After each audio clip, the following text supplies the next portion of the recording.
सकती हैं। शुभम जी कह रहे हैं कि अम्बाला मैम फिजिक्स वाला लिया हुआ है इन्वेस्टमेंट पर्पज से, 10,000 शेयर हैं, 113 कितने टाइम तक, 113 रुपए के रेट पर कितने टाइम के लिए होल्ड करूं इसको?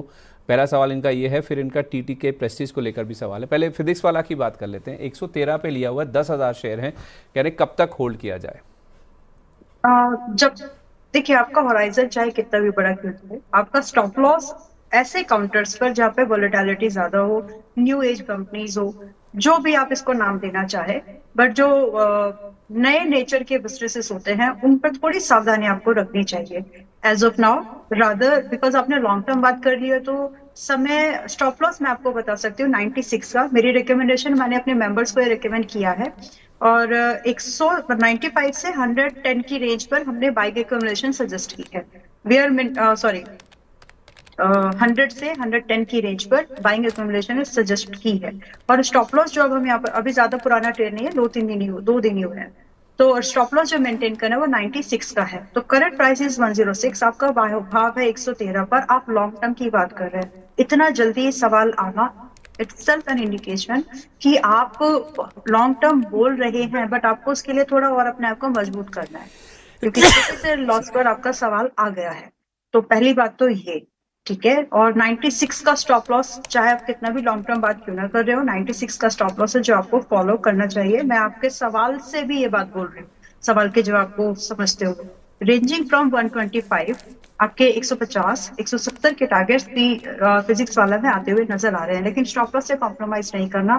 बाय चांस अगर ये स्टॉप लॉस किसी दिन कैप डाउन से टूट गया, for that in that case, ये सिचुएशन फिर आपको उस दिन प्राइस पर थोड़ा वेट करना है कि रिकवरी आ जाएगी, क्योंकि ये जो जोन है ना 100 के 95 के आसपास का, यहाँ से बाइंग दिख रही है मुझे कि बाइंग आ सकते हैं यहाँ पर। तो कंडीशन को ध्यान से समझते हुए अभी तो आप होल्ड करके चल सकते हैं। वैसे आपने लॉन्ग टर्म बात की है, 170 तक के टारगेट मिल जाए, जब भी मिल जाए, चाहे वो 3 महीने या 6 महीने या 10 महीने, आप लेके निकल जाओ, क्योंकि 113 पर लिया और 106 पर सवाल आया है, तो डिस्कनेक्ट है वहां पे थोड़ा सा। मैम हर कोई वीएलए वाला नहीं होता ना।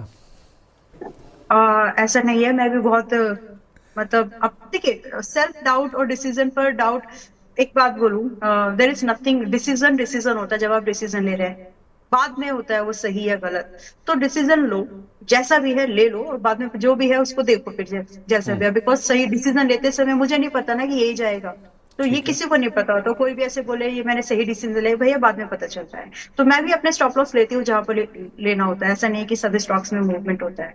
सो ऐसा बिल्कुल भी नहीं है, मतलब ऐसा मैं राकेश झुंझुनवाला जी अभी तो नहीं हूँ, बनना है लेकिन। नहीं नहीं, मैं कॉन्फिडेंस की बात कर रहा था। वो जो कन्विक्शन है ना, वो कन्विक्शन ही तो एक मेन डिसाइडिंग फैक्टर होता है, जिससे आपको पेशेंस आती है और होल्ड करने हम्म। का एक जो जज्बा आपके अंदर आता है। भले ही स्टॉक आपके प्राइस के नीचे आ जाए, आपका स्टॉप लॉस नहीं कटे, तो होल्ड करना वो एक कला है, बल्कि एक मैं कहूँगा वो जो कन्विक्शन या कॉन्फिडेंस आपका कि हाँ ये पैसा मुझे बना के देगा, जब तक स्टॉप लॉस नहीं कटेगा तब तक टारगेट की उम्मीद बरकरार रहेगी, वो जो कन्विक्शन है ना, हाँ। वही उन लोगों को डिफरेंशिएट करता है उन लोगों से मतलब जो पैसा गवाते हैं और जो पैसा बनाते हैं मार्केट में। तो पेशेंस ही एक फैक्टर है इन्वेस्टिंग में, जो शायद उन जो लोग पैसा गवाते हैं और जो पैसा बनाते हैं ना, वो पेशेंस से ही बनाते हैं। जिनके पेशेंस नहीं होता, वो पेशेंस नहीं होने की वजह से ही अपना पैसा लूज़ करते हैं। तो वही पेशेंस की ही बात शायद यहाँ पर आप हाईलाइट कर रही हैं। तो अगर पेशेंस है, अगर आपका कन्विक्शन है, कॉन्फिडेंस है, तो अपने ट्रेड में बने रहिए जब तक स्टॉप लॉस नहीं आता है टारगेट की उम्मीद में। ठीक है।